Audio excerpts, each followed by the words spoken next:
Have you ever felt guilty, not because you sinned, but because you broke a rule? A rule that was never written in the Bible. A rule that no one can clearly explain. A rule that somehow made you feel like God was disappointed in you. Let me ask you something. How many people today are living in fear, not of God, but of man-made expectations? They are careful, they are disciplined, they are trying their best, but deep inside, they feel trapped. Trapped in a system where everything is about performance, where spirituality is measured by appearance, where you are constantly trying to prove that you are good enough. But here is the uncomfortable truth. Not everything that is called holy is from God. Some of it is man-made. Some of it is control. And some of it is slowly suffocating the very people it claims to protect. Even in the time of, there were people who looked righteous on the outside. They followed every rule, every tradition, every expectation, but inside, they were far from God.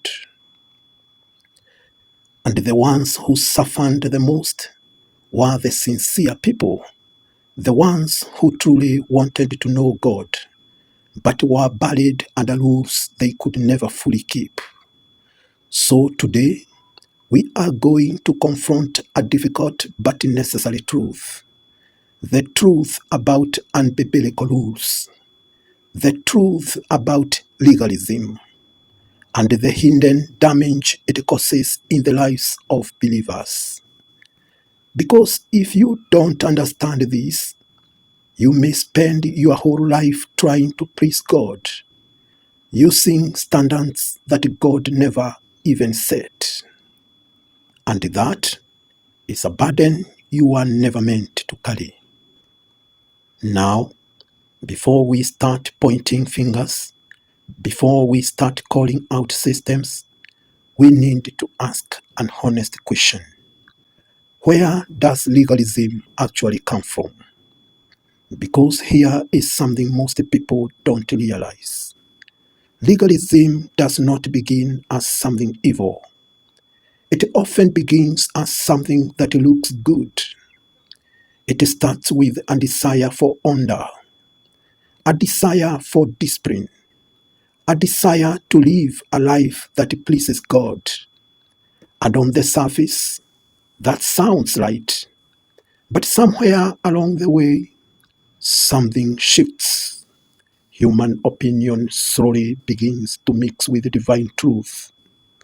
And before long, what started as a guideline becomes a law.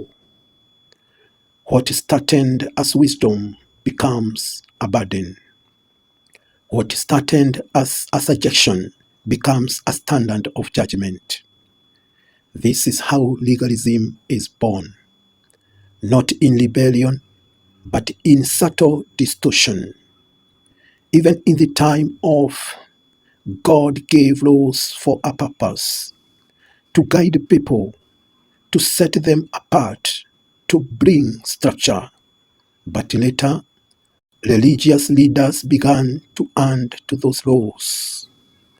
They built layers upon layers of rules, interpretations, expectations, until the original intention was buried. By the time of, the system had become so heavy, so complicated, so demanding, that people were no longer drawing closer to God. They were being crushed by the very thing that was supposed to lead them to Him. And the most striking part, the people enforcing these rules believed they were right. That's the danger of legalism. It doesn't announce itself as error. It disguises itself as righteousness. It speaks the language of holiness. It uses the appearance of discipline. It hides behind tradition. But underneath it all, there is something else driving it. Fear. Fear of losing control. Fear of dishonor. Fear of people going too far. So instead of trusting transformation, legalism chooses control. Instead of guiding people to truth, it builds fences around behavior. And over time, those fences become walls. Walls that separate people from freedom. Walls that create guilt where there should be grace. Walls that make people feel close to God while actually keeping them distant. And here is the bitter truth. The more people follow these man-made rules, the more they begin to judge others by them. Because once you suffer under a system, you are tempted to enforce it. And that is how legalism spreads. Quietly, gradually, almost invisibly, until one day people can no longer tell the difference between what God said and what man added. Now, let's bring this closer to home, because it's easy to talk about legalism in the past. It's easy to point at ancient religious leaders and say they were wrong. But what about today? What about the rules we follow without even questioning them? What about the things we fear without even checking if God actually said them? Because here is the truth. Legalism did not disappear. It evolved. And today, it hides in places where people least expect it. Let's look at some of these unbiblical rules, not to attack, but to expose. There are people today who believe you must dress a certain way or God will not accept you. So someone walks into a place of worship, not thinking about God, but thinking about their clothes. Am I covered enough? Am I acceptable? Will people judge me? And slowly, their focus shifts from seeking God to managing appearances. But let me ask you something. When did God ever say that your clothes determines your access to Him? Yes, there is wisdom in modesty. But legalism takes wisdom and it turns it into fear. Then there is this one. You must pray at specific times, in a specific way, or it doesn't count. So now prayer becomes a routine, a performance, a checklist, not a conversation, but a duty. And instead of learning to God freely, people start asking themselves, did I do it right? Did I say enough? Will God ever hear me? And without realizing it, they are no longer relating to a father. And this one is dangerous. You must never question spiritual leaders. So people stay silent. Even when something feels wrong, they suppress discernment in the name of respect. But think about it. If something cannot be questioned, how will truth ever be tested? Even in scripture, truth was examined, challenged, confirmed. Blind obedience is not faith. It is vulnerability. And then there is the silent pleasure. You must always appear strong, always appear holy, always appear put together. So people hide their struggles. They pretend. They smile on the outside while breaking on the inside. Because in a legalistic environment, struggle is seen as weakness, and the honesty becomes dangerous. So instead of finding healing, people master the art of pretending.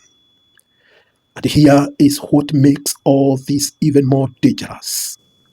None of these rules are always spoken. Some of them are implied. Some of them are enforced through looks, through silence, through subtle judgment. No one tells you directly, but you feel it. You feel when you don't fit. You feel when you are being mentioned. You feel when acceptance is conditional. And over time, you start adjusting yourself, not to please God, but to avoid rejection. And that is how legalism traps people. Not with chains you can see, but with expectations you can feel. And the more you try to live up to them, the more exhausted you become. Because deep down, you are trying to meet standards that God never created. And here is the question you must ask yourself. How many of the things you believe today did God actually say? And how many of them did you inherit without even questioning? Because until you answer that honestly, you may continue carrying burdens that were never yours to carry.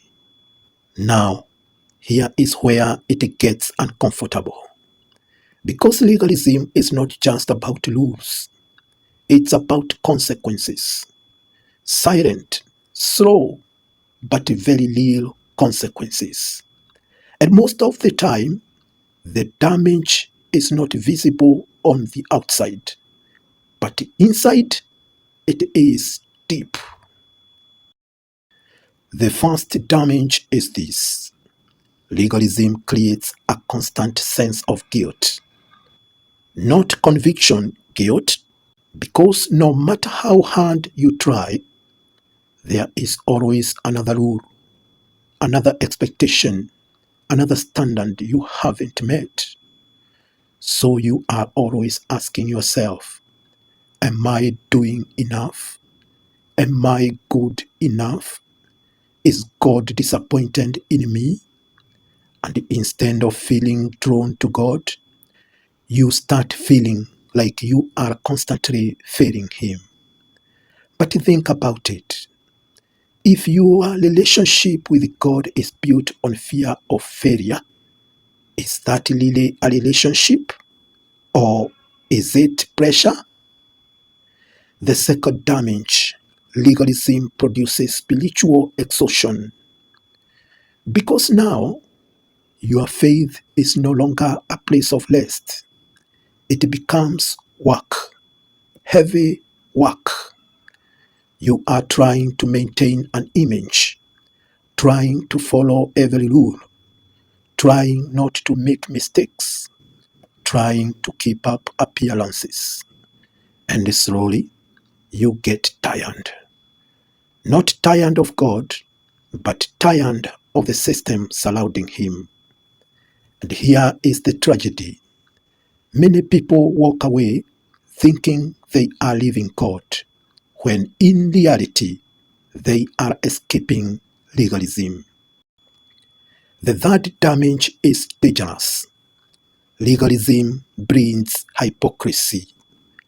Because when the standard becomes too high and too external, people learn how to pretend. They know what to say, they know how to act, they know how to look spiritual. But inside, there is struggle, confusion, even rebellion.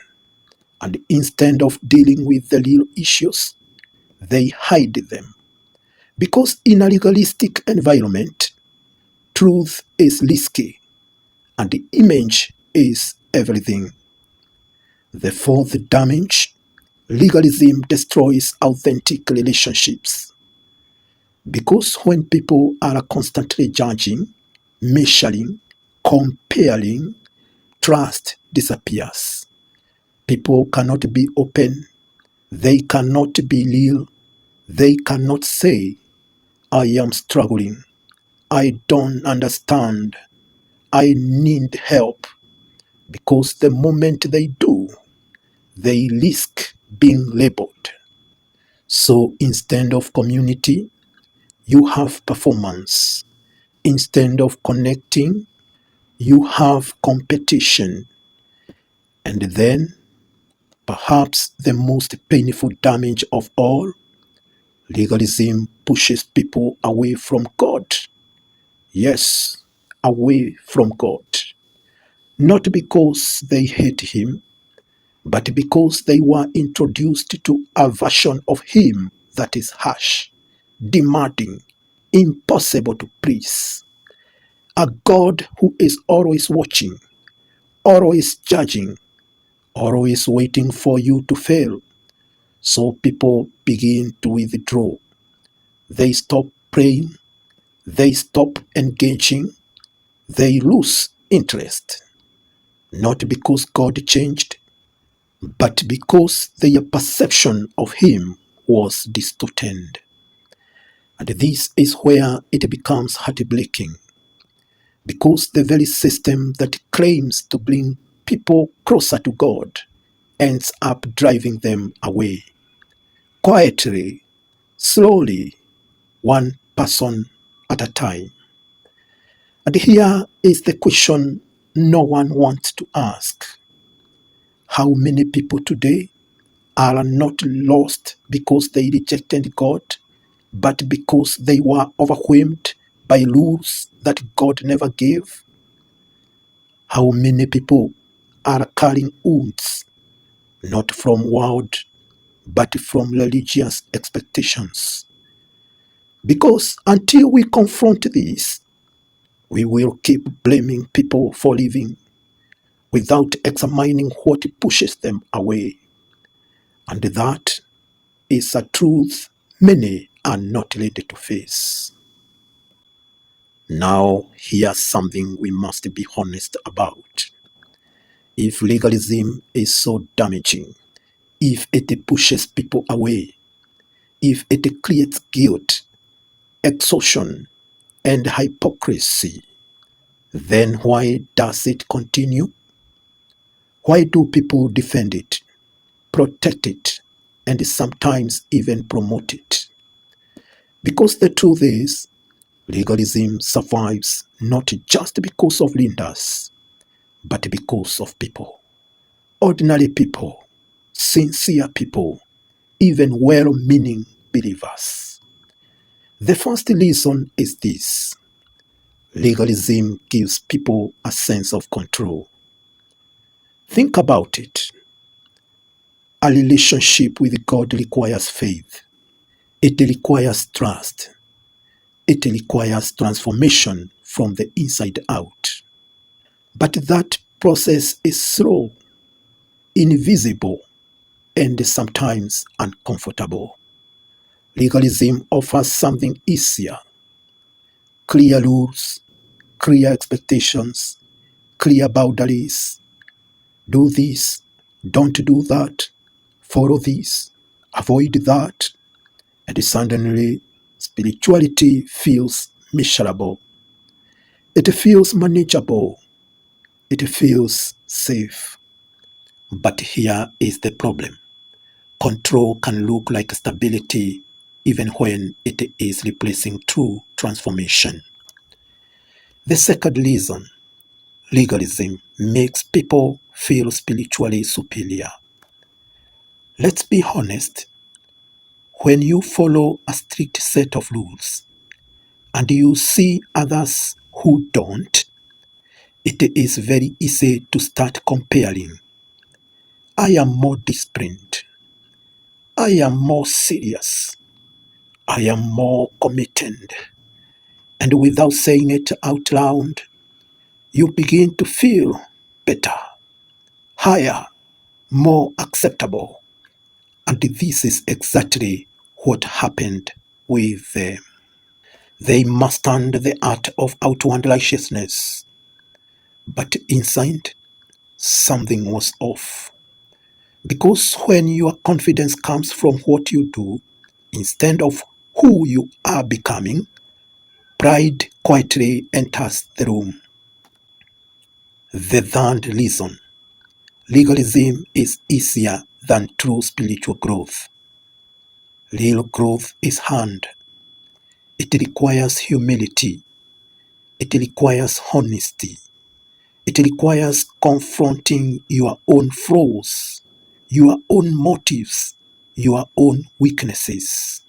But legalism shifts the focus from the heart to behavior, from inner change to outward compliance.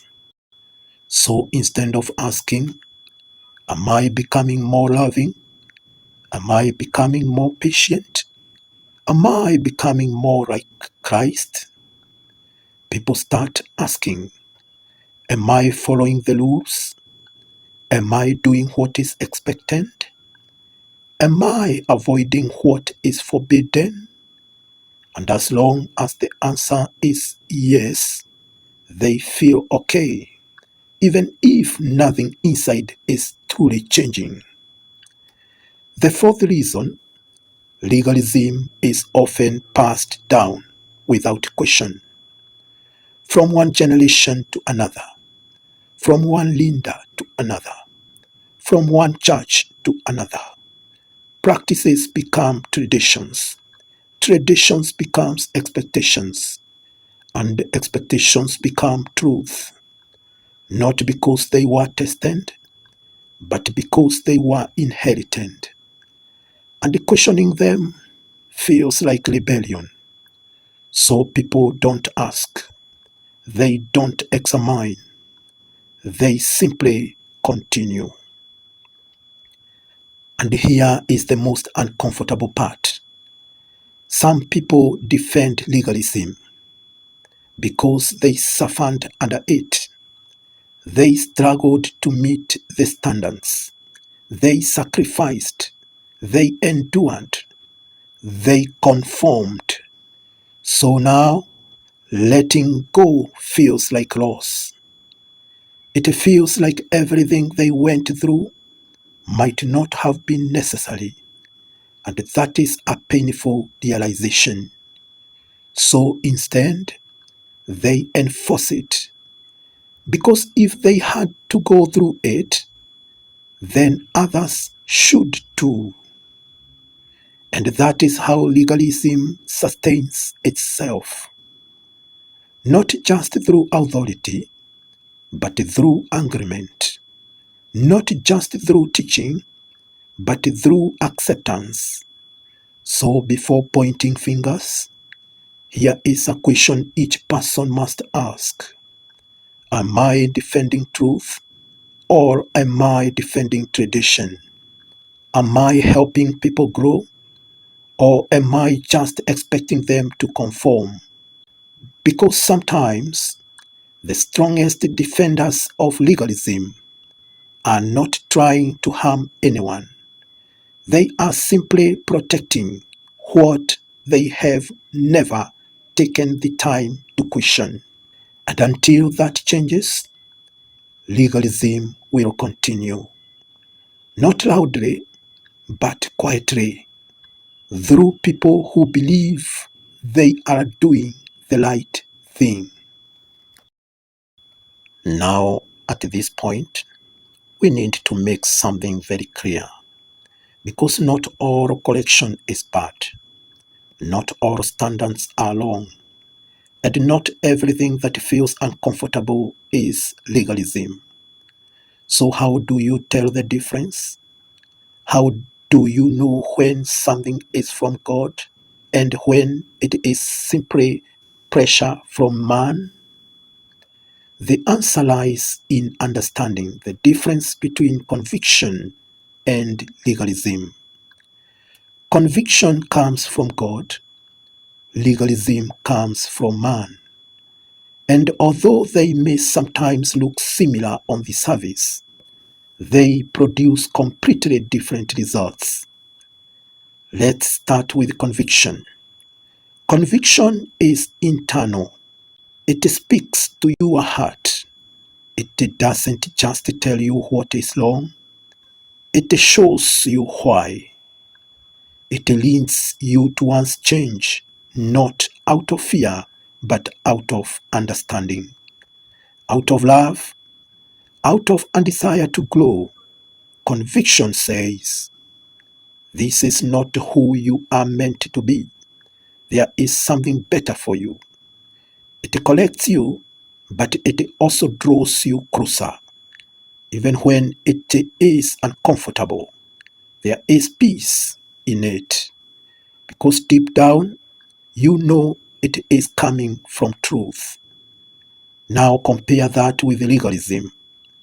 Legalism is external. It comes from expectations, from systems, from people. It tells you what to do, but often without helping you understand why. It pressures, it demands, it monitors.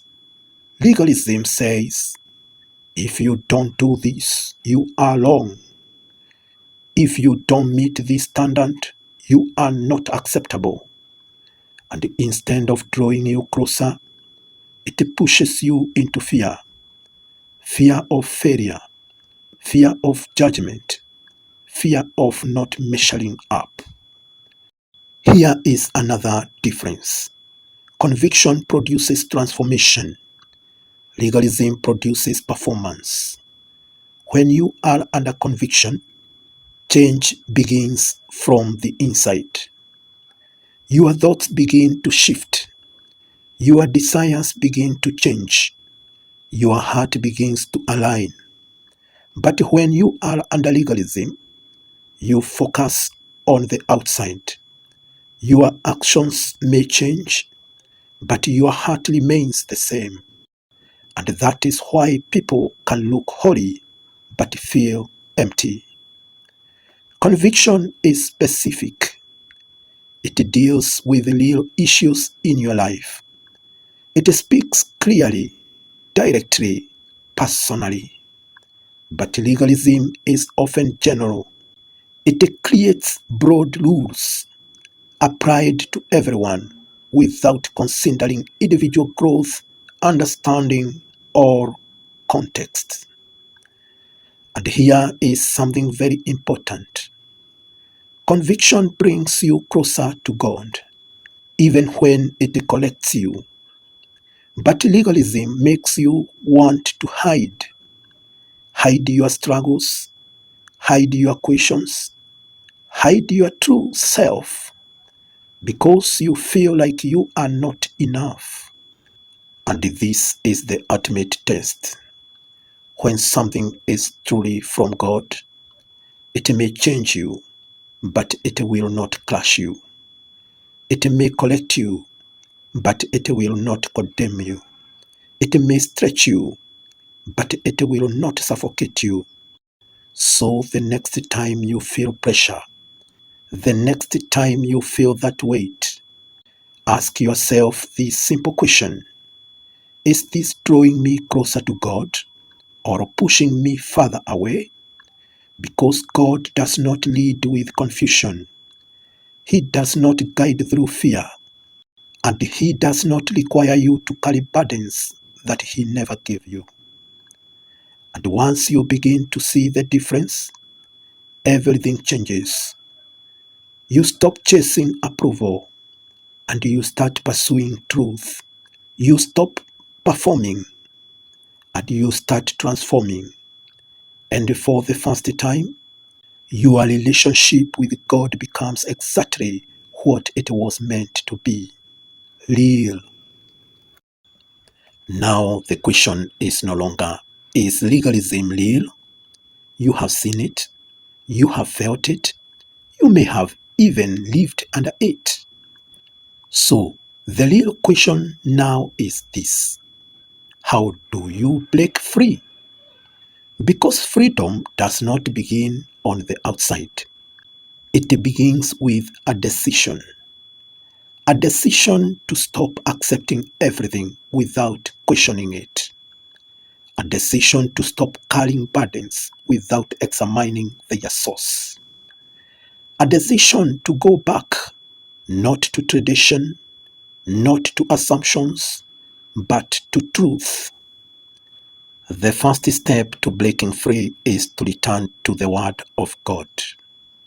Not what people said about it, not what you were taught without explanation, but what is actually written. Because many people today are living under rules they have never personally verified. They inherited them, they accepted them, but they never examined them. And until you do that, you will always be vulnerable to deception. The second step is to renew your understanding of who God really is. Because many people are not learning away from God. They are learning away from a distorted image of Him. An image shaped by fear, an image shaped by pleasure, an image shaped by impossible expectations. But God is not a taskmaster. He is not standing over you, waiting for you to fail. He is a father, and a father does not build a relationship on fear, but on truth, on patience, on growth. The third step is to release the need for approval. This one is difficult because for many people, their identity has been tied to meeting expectations, to fitting in, to being seen as right. But freedom begins the moment you are willing to stand in truth, even if it means standing alone. Because sometimes what is popular is not what is right, and what is right is not always popular. The fourth step is to allow yourself to be real, to be honest, to admit when you don't understand, to admit when you are struggling, to admit when something does not sit right in your spirit. Because growth does not happen in pretending, it happens in truth. And the moment you stop pretending, you create space for real transformation to begin. And finally, you must accept this truth. You were never called to live under pressure. You were called to live in freedom. Even made this clear when he spoke against the heavy burdens placed on people, when he challenged systems that valued rules over people, when he showed that relationship matters more than ritual.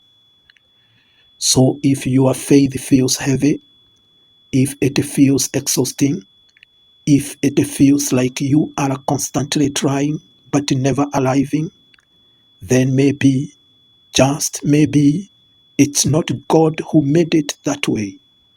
Maybe it's time to let go of what was earned, of what was assumed, of what was never truly from Him.